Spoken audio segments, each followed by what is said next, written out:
What's up, everybody? Welcome back to the show. Happy Friday, as always. I'm Dallas Terrell. I'm Jeremy Miller. And we are the Betterment Bros.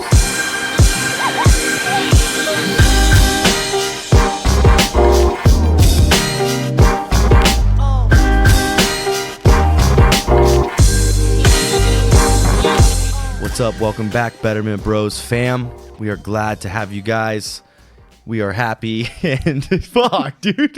We're rolling now, dude. We're rolling. We're it's leaving live, all that dude. in, dude. Yeah, you can't just get it every time. I guess. Dude. And like, honestly, it's authentic. It's authentic. Yeah. Just start the show with a fucking major flub. Yeah, dude. Why not? We're real people, dude. Yeah. And that happens to be the subject of tonight's episode anyway, Dal. Real peeps. Yep. Real problems. Yep. Yeah, I guess you're right. So Okay. here we are. Yeah. I'd be surprised to see what you do with this post. Me too. You gonna leave it? You gonna get rid of it? I'm going to leave all this, I think. Okay. Well, All right. we'll see. We'll see what happens. That's fine with me. Well, Jerem, Yeah. I'm gonna take control again and Okay. got any takeaways for the week? See, dude, you skated right over this ice. Right on by. Beautiful, beautiful. All right, Dal, let's see. The 2-minute takeaway, Dal. So I had a wonderful Thanksgiving. Did you? Yeah, and I had my mom and my sister come up from LA. For those listening who've been hearing me about the adoption shit, I'm talking about my adopted mom and adopted sister. And so they came up. It was a quick trip. They got in Wednesday, left Friday morning. But it was just good to be with them, and then I also got to, talk to my birth mom as well. On Thanksgiving? There we go. And we did a nice special something for my birth brother who'd passed away because it was his birthday. Gotcha. That's And super so cool. it was kind of like a very emotionally packed day. But then we concluded Thanksgiving watching The Irishman, Marty Scorsese's newest film. Sick ass movie. And dude, what a way to end Thanksgiving, man. I had 3.5 pumpkin pie, hours. dude. 3.5 hours of Bobby De Niro and fucking Pesci, dude. Pesci. Oh man, dude. And also, I think just on that, we had a lot of response from the Thanksgiving episode. We did. And so all around, good holiday. Stamp of approval. Yeah, man. There we go. What about you?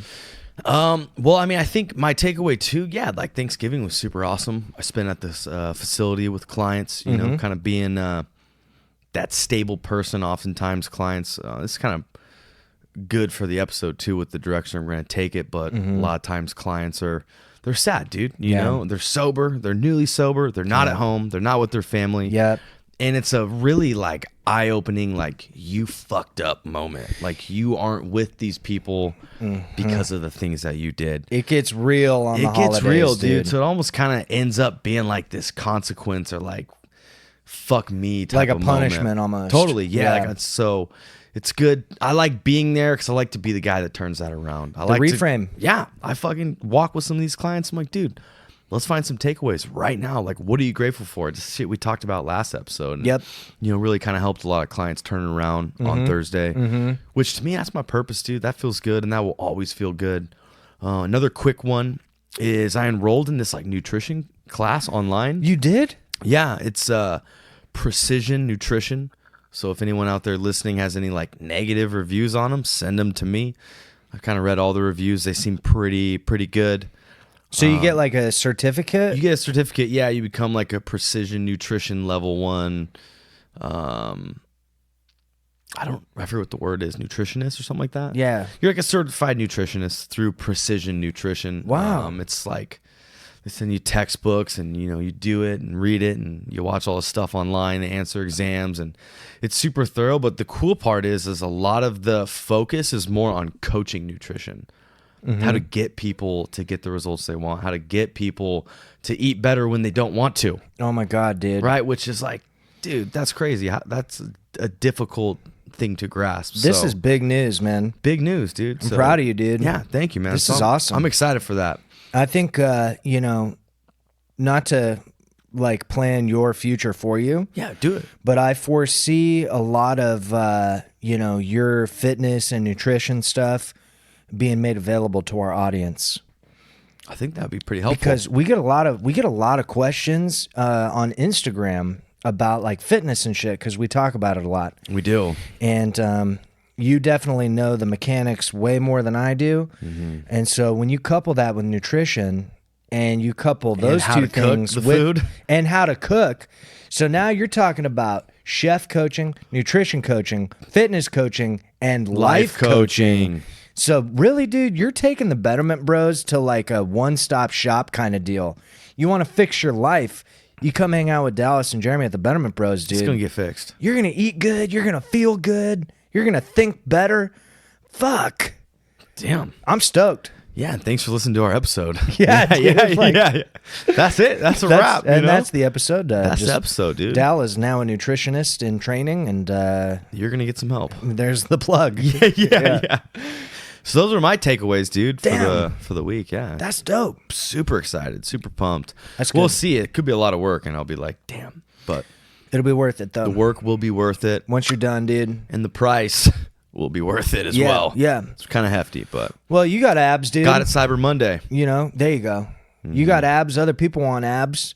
We'll talk about how to get them. We'll talk about how to get abs, dude. That's it, dude. I'm one of those people. I'd like to know, so. Yeah, just tell me. Maybe next episode we'll do how to do abs. Yeah, dude. 101. Yeah, fuck, man. This is great news, dude. Wow, okay, cool. Yeah. So there's the takeaways for Sick the week. takeaways, man. Yeah, I love them, dude. I always love them. Yeah. So now the episode this week, we kind of put it out on Instagram like, hey, what do y'all want to hear us talk about? And so we got a little list of questions. And, we're going to do a few episodes in December, one of which is going to talk about our plans for 2020, which we're both like super stoked about. A lot of the things we've talked about bringing into production over this year, we're going to make happen in 2020. This year, we're really trying to focus on the content for you guys. Next year, we're going to add a bunch of awesome extras. Yeah, new stuff. Yeah, new stuff. Spice it up a little bit. Spice it up a lot. And so we're going to talk more about that stuff in maybe next week or the week after's episode. Yeah.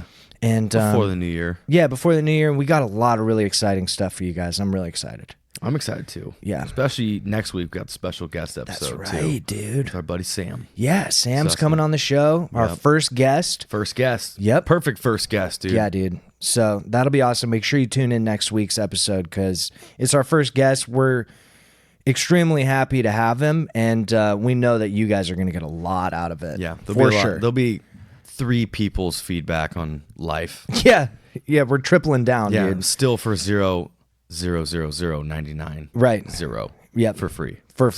Still. Can't beat it. Heater, dude. So, what do you think? Should we crack into some of these questions? I think we should, dude. I got some of the questions pulled up, too. You got them up? So we can kind of fire off. How do you want to do it? You want to just fire them off? You answer, I answer? Yeah, let's just fire them off. And, these are the audience questions. And, for you listening right now and you're like, dude, I didn't get to ask a question. Guess what? That's okay. We're going to do more of these, which we'll talk about in future episodes. Yeah. But yeah, don't worry. You didn't miss the boat. Yeah, Q&As are in the future. Don't you worry. That's right. All right, man. Well, first question, dude. Okay. People want to know what you do.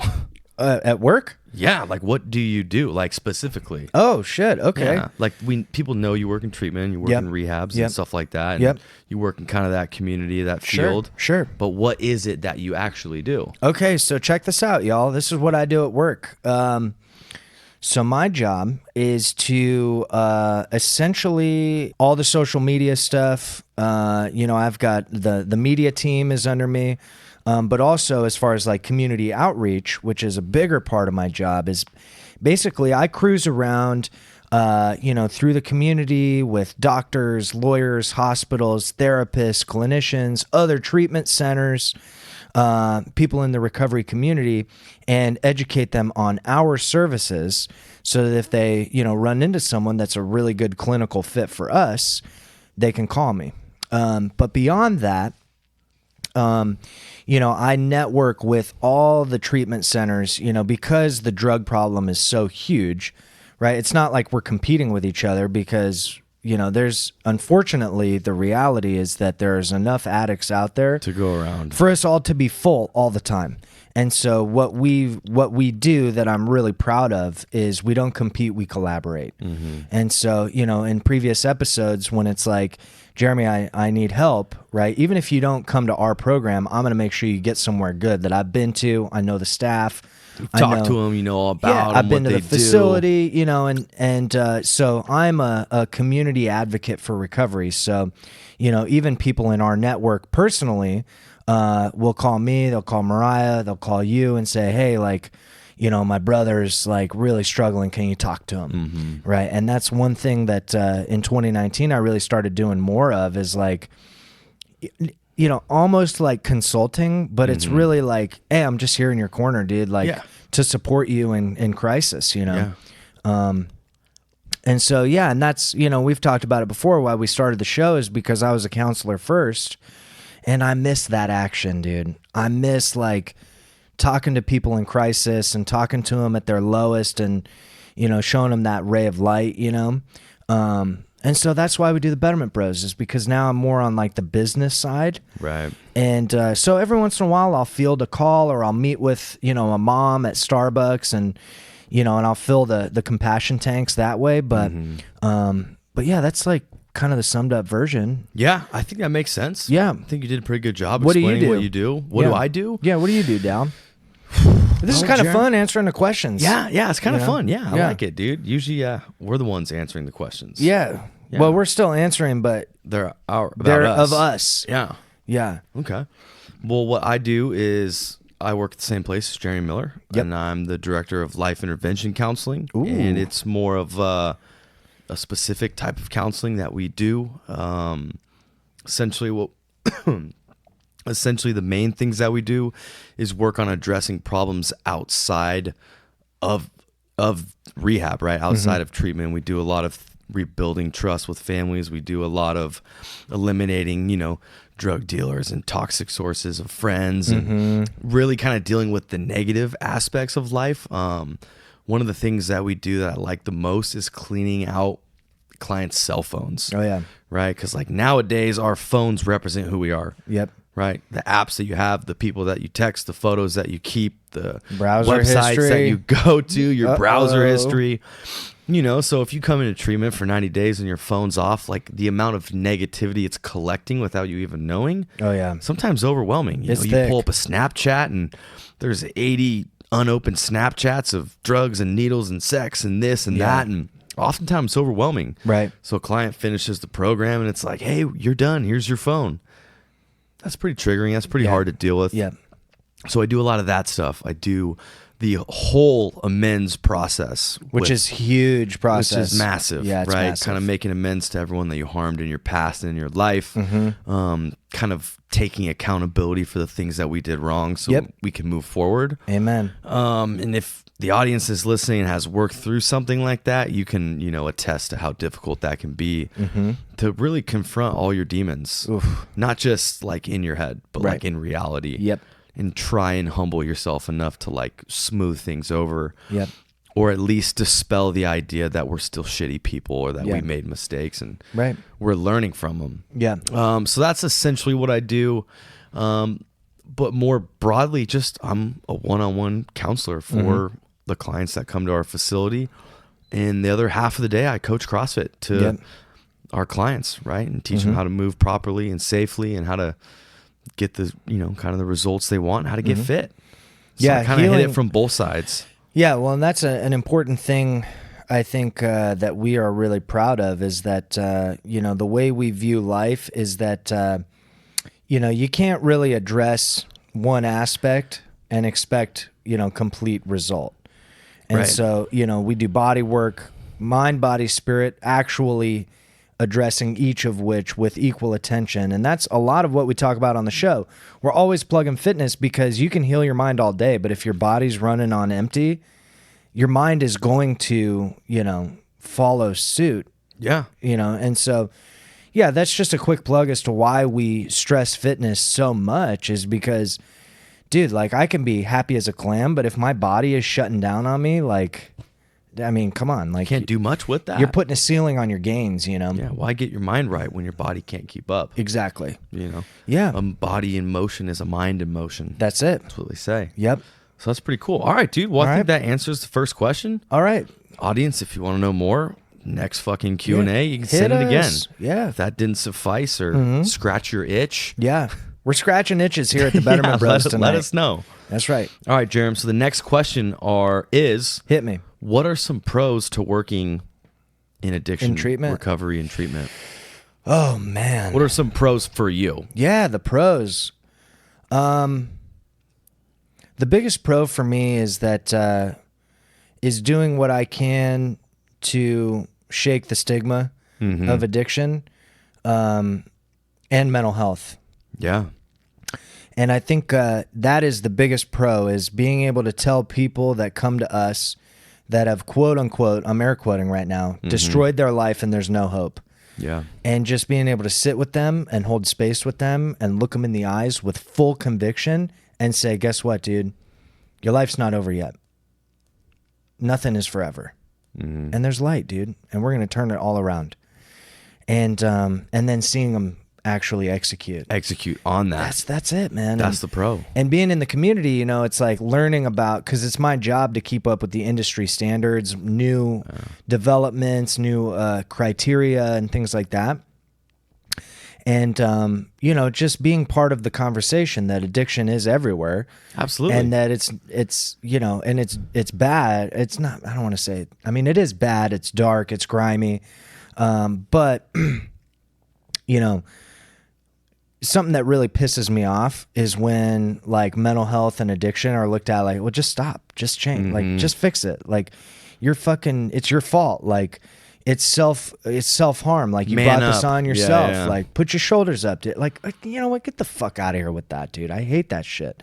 And so being able to infuse compassion and correct people when they speak about mental health or addiction, it with such a negative connotation, being able to compassionately correct and reframe and change the conversation, that's the pro for me, man. That's like all of them kind of summed up into one, you know? Yeah. That's super cool. And I definitely feel like you've been a huge part of that with the new kind of position. Yeah, totally. I mean, obviously as a counselor, you can only do so much, but when you get to speak to the world and you have a microphone, yeah, dude. Fuck, dude, that's a great thing to say. Yeah.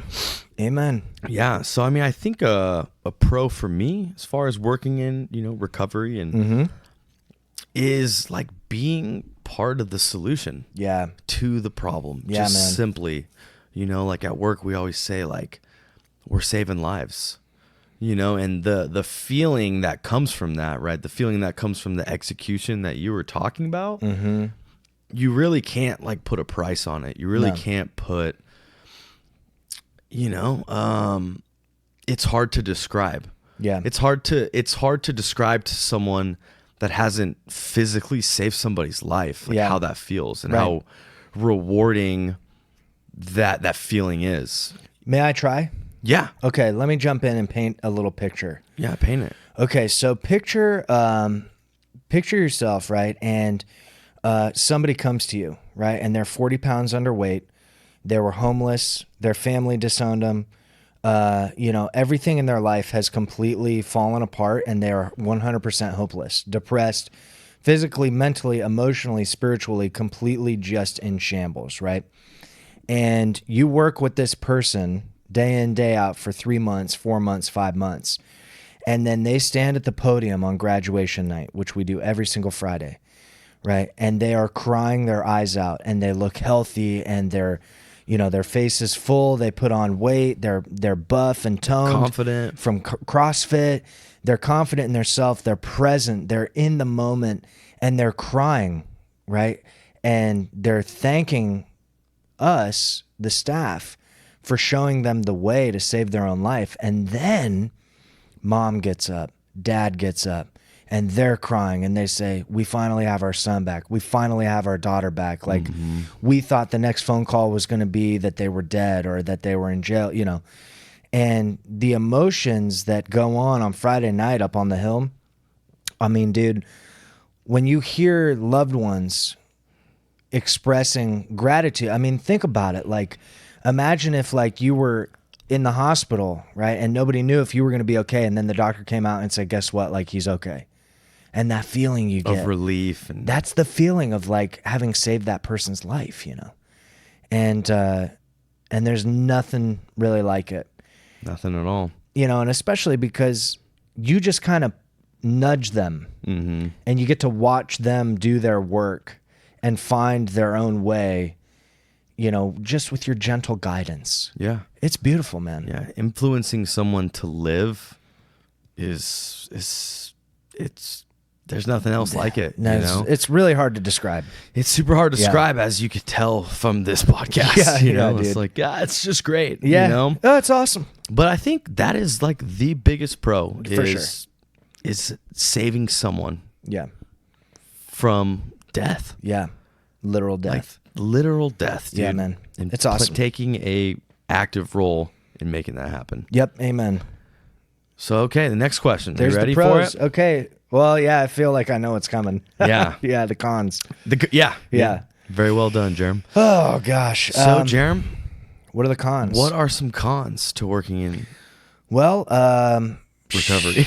I mean, compassion fatigue for sure. You know, running out of gas. I think really like, you know, kind of the one and only is, you know, people die.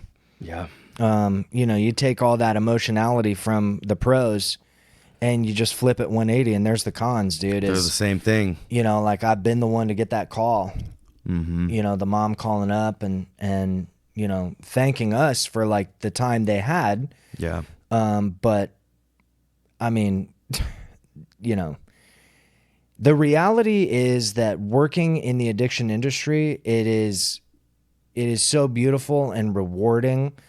But at the same time, I mean, God, dude, it hurts just as it bad. hurts, man, because we're losing the battle. You know, like we're not winning. Yeah. And we have our wins on Friday. We're in the fucking trenches, dude. We're taking heavy fire, man. And there's so many amazing programs doing such amazing work, but the reality is that the numbers of people dying because of drugs and alcohol are not going down. And that, for me, the overwhelming burden of knowing that like we are doing our part, but it's nowhere near enough to actually make a real difference. Like we're making real difference in the individuals that graduate our program, excuse me, and then go live their lives drug-free. Like we're making a difference. I'm not trying to, you know, belittle our wins, but you know, then when I cruise downtown Santa Cruz, man, and like, and you see read 1,000 people not winning. No, dude. Yeah. And, like, and you read about like, you know, the opiate epidemic, right? That's all you see in the news. But dude, like, first of all, fuck opiates. It's alcohol, dude. Alcohol is the number one, you know, second only to tobacco and nicotine, right? Because of like heart problems and lung cancer, you know.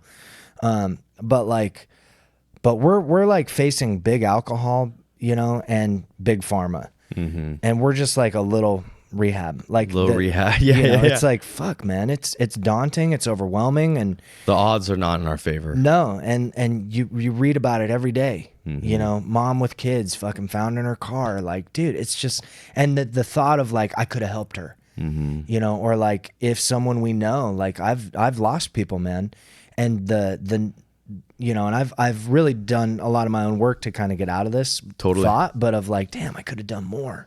That's the cons, dude. For me. Yeah, I mean, obviously, you know, having kind of a shared experience with you, that's definitely, I would say, the biggest con for me as well.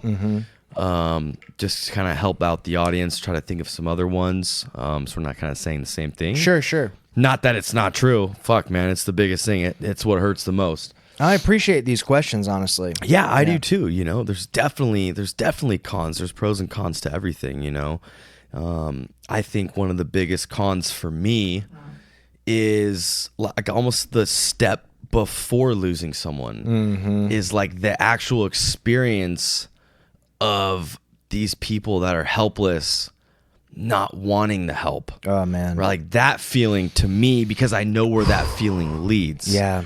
That one for me, not only as a counselor is it extremely difficult to navigate, but it's extremely painful because it ends with your con. Right? Someone that is on the brink of death, if they don't make a change, they will die. Right. And they actively are so broken that they still choose not to reach out for help or to ignore advice or help. Like to me, that hurts just as much because it's what happens right before. Right. You know, if you had only.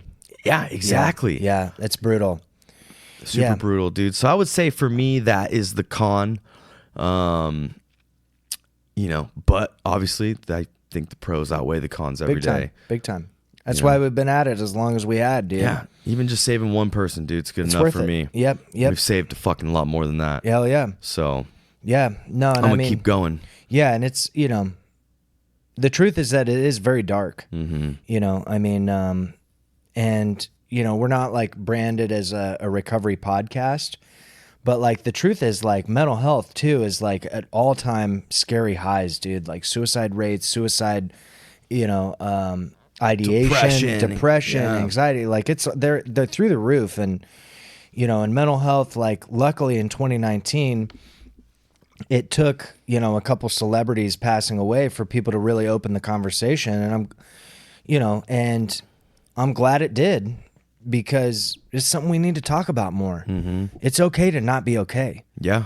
And 100%. You know, and I hate the thought that people, I don't hate it. I don't mean to say hate.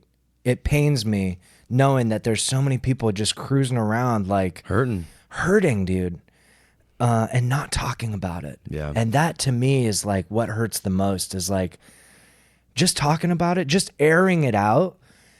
It's like, but you know, you're met with so much resistance and shame along the way. Yeah, that it's like, fuck, man, it can be brutal, dude. But the pros most definitely outweigh the cons. Absolutely. I appreciate the question. You know, thank you for writing that.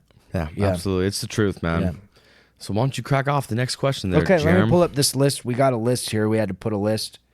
And also for the people who want to write us questions, Instagram or the email, bettermentbros@gmail.com. Instagram @bettermentbros. Hit us, because this is fun. I like this. This is good stuff. Okay, so what successful actions keep your compassion tanks full and your hearts full?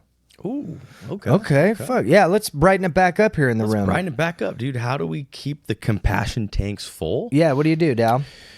Oh, let's see here. Well, I think for me, if I'm trying to get specific, every morning when I'm driving into work, I listen to something that puts me in the best headspace. I like it.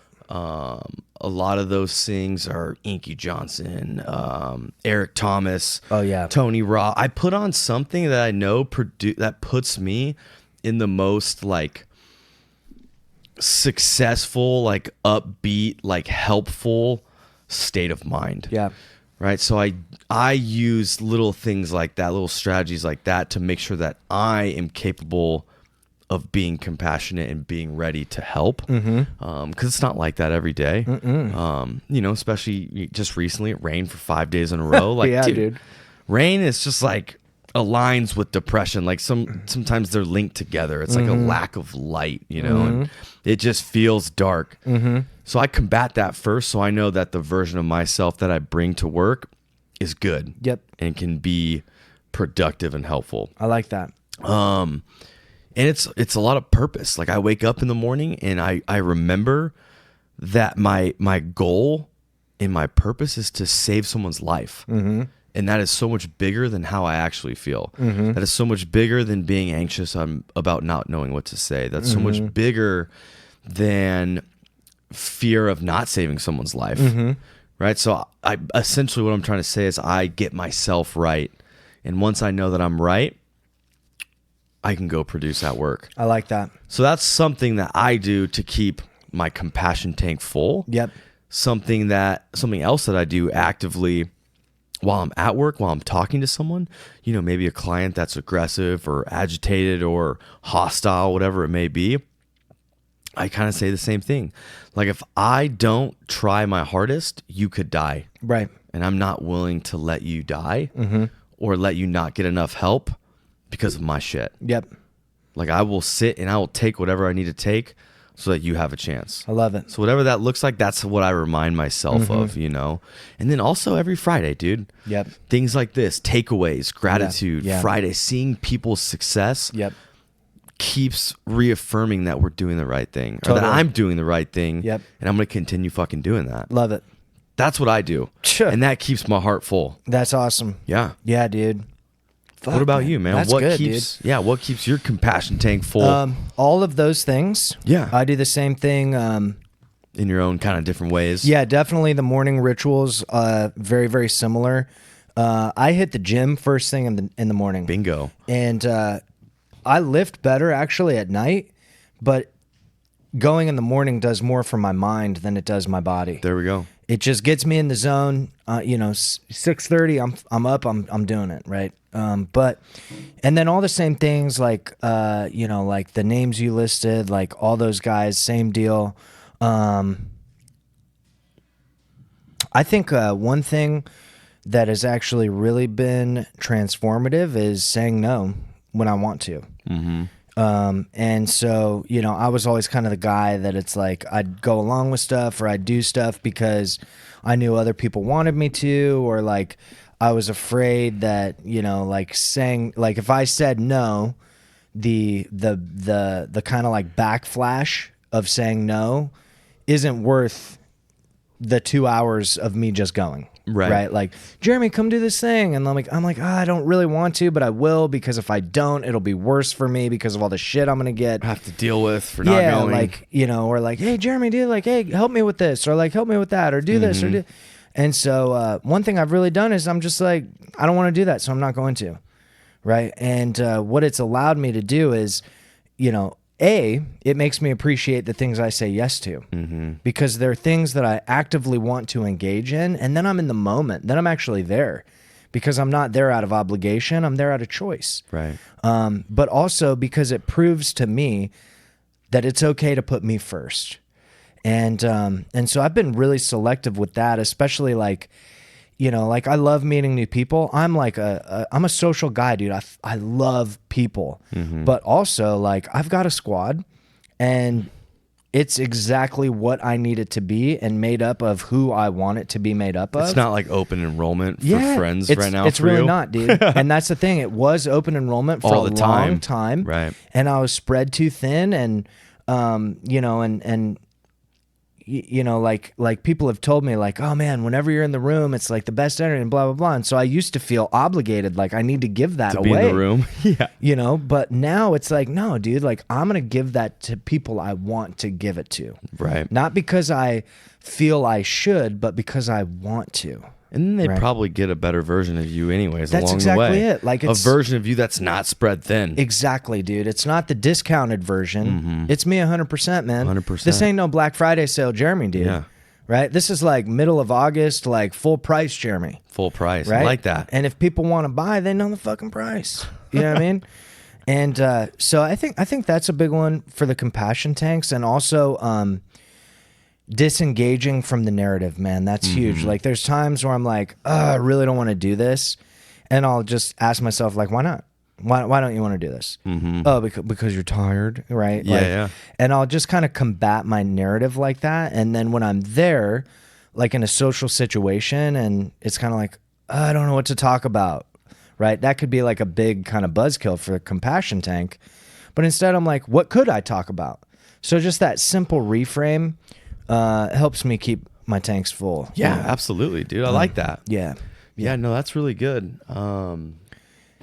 Trying to think if I had anything else on the compassion tank. Also, I think another big one is just like, I've been trying to make sure that my free time is spent doing what I want, with less attention on the outcome and more attention on the experience, right? So let me give you an example. Saturday, it was raining all day, right? All day, dude. And Crazy. I worked so many hours last week, like at work and editing podcasts and all this stuff, dude, like so many hours. You're burnt. And Saturday I worked like from 6:30 a.m. until like probably 2, right? And I texted Mariah and I said, look, man, it's raining outside. I'm going to finish up my work and then I'm going to play video games all day, right? Now, part of me is like, there's no actual result of playing video games, right? Like no matter how leveled up I am in Call of Duty, it's not going to translate to the real world. No, right? it won't. But I took my attention off the result and put my attention back on the experience, right? And so I worked for like 6.5, 7 hours, and then I fucking made some coffee. I sat on my couch. Everybody's at work but me. The cats are there. I put on Call of Duty, and in between rounds, I'm looking outside. It's raining. I got my slippers on, dude. And it was just like, man, I'm winning right now, you know. And it Took was care of you a little bit. It was the experience, not the result, you know. And that helps. Yeah, I bet. Call of Duty, dude. Modern Warfare. yeah, man. It's lit. It's lit in It's there, lit, dude. Yeah. Oh man. All right. Well, I think that's pretty good as Yeah, that's far as good. that question goes. What do we got next? Oh wait, I'll ask it, Dal. Let me Yeah. ask you this. All Yeah, right. ask it, dude. This one, how do you take care of yourselves when you're constantly taking care of others? Well, we kind of answered that a little bit, Kind of similar. but I we'll mean, go more into it. Yeah, I think mine are all the same answers. All the same. Well, let me try and see if I can crack off on something different. I'm sure I could. I know that. So where we work, right? Our good buddy Joe Clements, he does a mindfulness meditation group strictly for staff members. That's right. Right. And a lot of the things that we talk about is how do we take care of ourselves? And we get pretty deep into it, you know, and it's like, it's such a pro to working where we work. It's like, you know, I could be at work and spend my dinner break with Tommy and my buddies and Joe talking about, okay, I know you guys do all this for other people, but what are you doing for you? Right. And just like showing up with whatever you can. And I don't think it's as much of the answers that Joe gives, but it's more of creating a space where we can all talk about how we're feeling and what we're doing to take care of ourselves. Amen. So that we can take care of others. Exactly. Granted, Joe's dropped pearls of wisdom on me every time we're there, but that's not his gig to tell you what to do. No. You know, his gig is like, well, how does that feel? And, you know, what are you doing for you?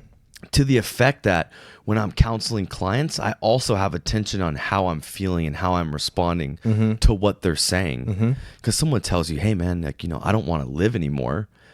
A rational, emotional person is like, holy shit, that's fucking heavy and sad. Yeah. But do I have to act like it's not so I can be a counselor that's straight face and help them with that? Right. I got to do both. Yeah. So how am I doing both? Right.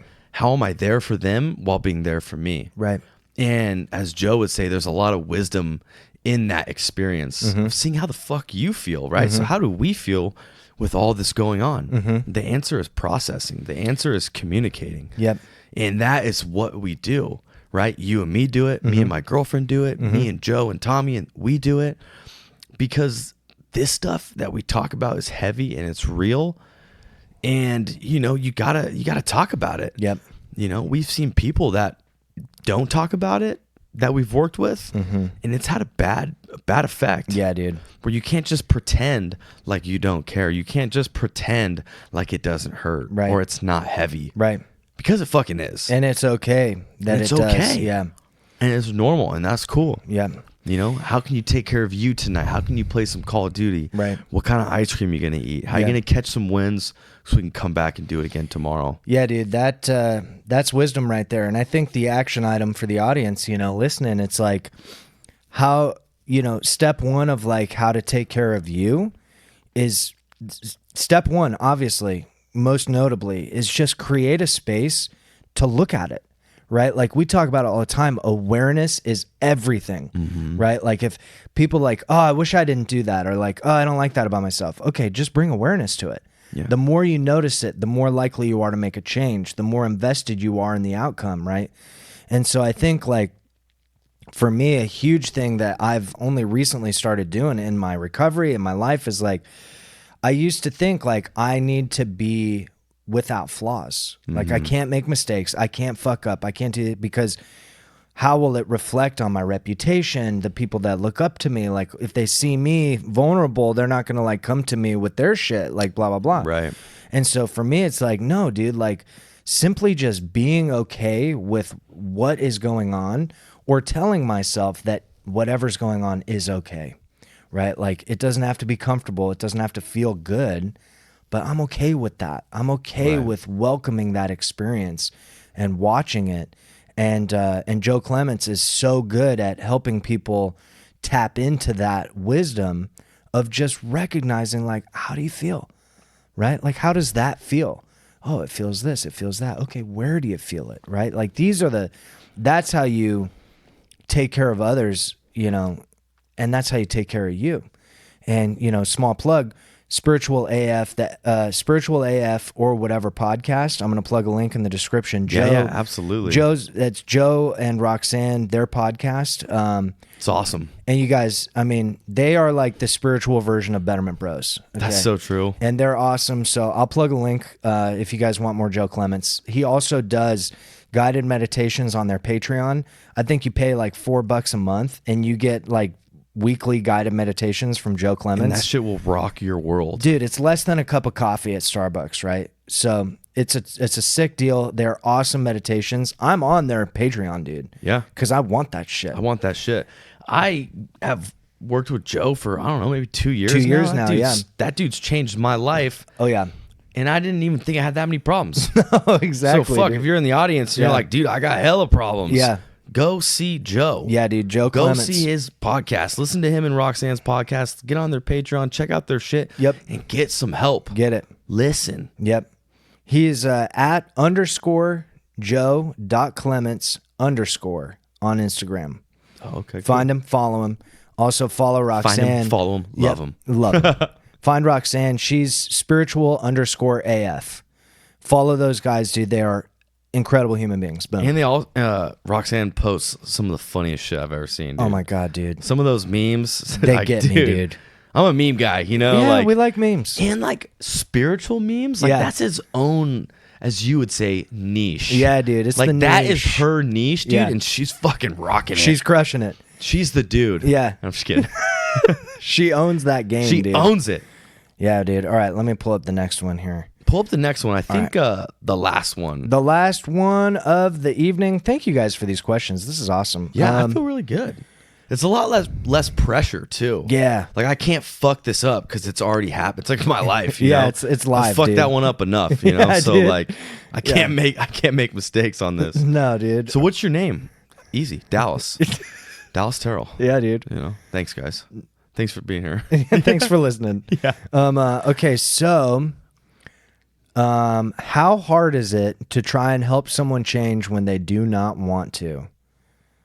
I feel like whoever wrote that question, like, how fucking hard do you think it is? Yeah, it's so difficult, dude. How hard is it to help someone change when they don't want to? Well, it's extremely hard. Yeah. Maybe what we could do is riff on it just for a brief minute here. Well, I definitely have some. Well, I definitely have something to say on how to help someone change that doesn't necessarily know or understand or think they need to. There we go. I definitely got something. I bet there's people in the audience who could use this bit. Oh yeah, crack it off, Dal.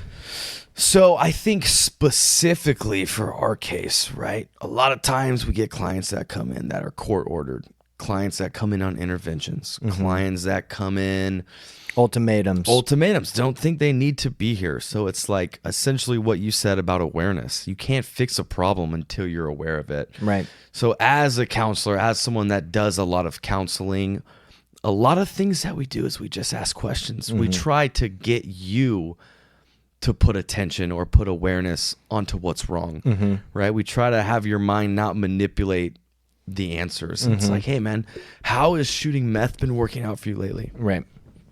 Oh, it hasn't? Oh, okay. Yeah. Why not? You know? So it's, and it can be comical too, you know, where like people see what they want to see. For sure. So a lot of my job is to help paint the picture of things that should be helpful for you to stop ignoring. You know, how are the relationships with your family? Oh, they suck? Okay, how come? Yeah. They don't want you using meth? Okay, why not? Right. Why do you still use it? Right. Okay. Would you be willing to change at some point? Yeah. No? How come? Have you been making a lot of money off meth? Is it good for your health? Yeah. No? Okay. Well, help me understand why you think that this is a good idea. Right. Eventually they're like, dude, okay, it isn't, but I love it. You Right, know, or like right, whatever they right. say. Yeah. But the thing that I've found to be the most beneficial for people that are in denial, don't want to acknowledge it's a problem, is fucking leverage, dude. Yeah. How do you get people to change that don't want to? You leverage them into changing. Yeah. Legally. Right. Right. We're not illegally. advocating any crazy shit. We're not guys. advocating crazy shit, right? Yeah. But, you know, simple leverage, man. You know, you gotta help them see the importance of it, even if they don't like it or they don't want to. Right. Right. So a client's like, well, I don't need to be here. I'm like, all right, well, you can't go anywhere else. Your parents aren't going to pay for anything. Mm-hmm. So you're kind of stuck here. Sorry, man. Yeah. Got to face the music. And they fuck around and get some help. Right. Right. Right. The worst outcome is that they're miserable for a week or two, but eventually they get some help and they get sober. Right. Right. So whatever you can think of to leverage someone in an ethical, professional, legal way so that the result is positive, to me, that's a win. To me, that's okay. Yeah. And as long to me, as it helps. And I'd throw in a caveat that, you know, that leverage should come from a place of compassion. Yes. And not hostility, obviously. You know, and for me, I think like with people and advice, you know, it's funny because my whole thing generally when I'm giving advice is that I will usually approach things as the devil's advocate, right? Which everybody who comes to me for advice usually hates a lot at first. And they know that that's where I'm going to go. And I go there anyway. Yeah, right? still go. And, you know, so it's like a lot of times people hit me up for like relationship advice, right? Or like, you know, social situations that are tough to navigate, you know? And so I, you know, our whole thing is perspective, right? So, okay, like that's how the situation lands with you, but I wonder what it looks like from the other side. Right? Kind of like what you said with asking questions. And with people who don't want advice or they don't want help, I usually ask very broad, compassionate questions like, what would it look like if you didn't drink anymore? What would your life look like?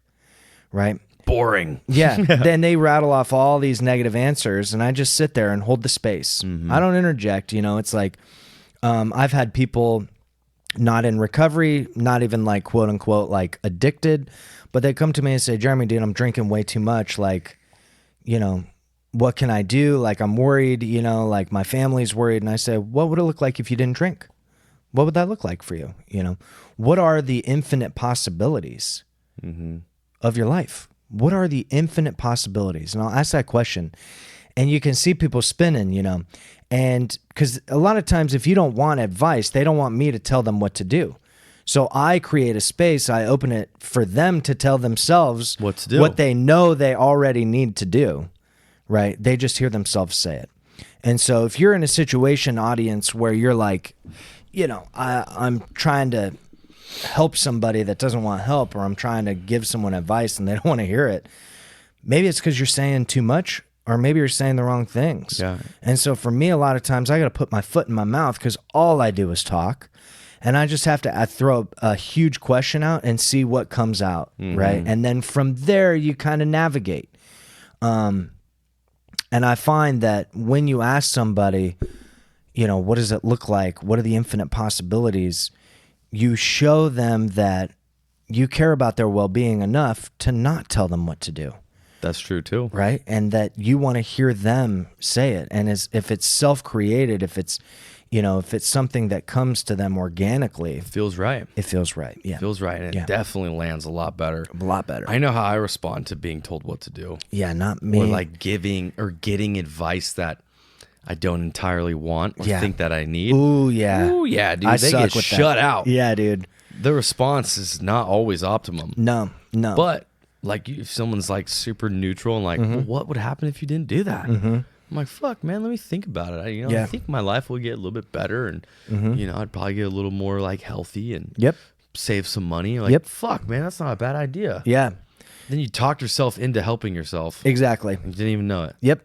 Holy shit. And that's the real, you know, the real kick is just being able to hold space, man, and know that sometimes the way you help someone the most is just sit next to them, throwing out those questions and seeing what they cook up, Absolutely, dude. That's so cool. Yeah. I think that's a great way to kind of conclude, too. Yeah, it's dude, like, that's all the questions. That's what we do. That's what we love about it. Yeah. That's what sucks about it. That's what hurts about it. Yep. That's how we deal with it. How we keep going. Yeah. And also a little like caveat disclaimer. It's like everything that we do specifically is legally private. Yeah. So like if you think that we're like vague or like beating around the bush, we are. Yeah.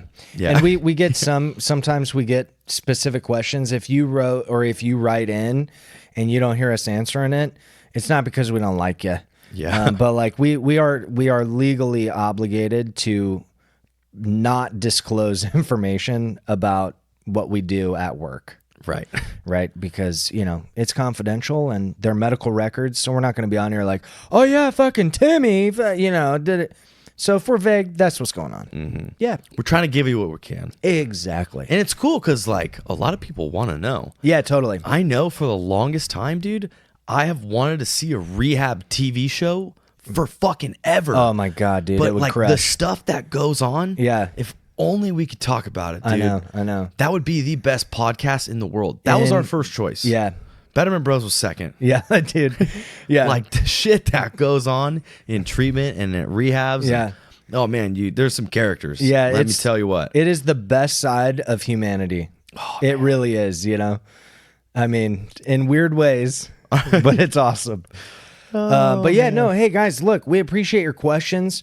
We're thinking we have that fun. We're going to do a Q&A episode, every couple of weeks or once a month or something like that. So if you're interested in that, let us know. We'll pull the Instagram again and see if people are feeling it. Otherwise, make sure you're doing your 2-minute takeaways. Yep. Make sure you get on the mailer, the email list, so you can get our pre-holiday playbook, a little ebook a little ebook we put together to get you guys through Christmas and New Year's and stuff like that. Oh, yeah. So go to betterment-bros.com, jump on the email list. You can also get on the email list from our Instagram. So follow us at Betterment Bros and, DM us your questions, your problems, your situations, your funny stuff, whatever it is. We want to hear from you. But that being said, we're signing off. Dude, that's a wrap. I'm Jeremy Miller. I'm Dallas Terrell. We'll see you guys next time.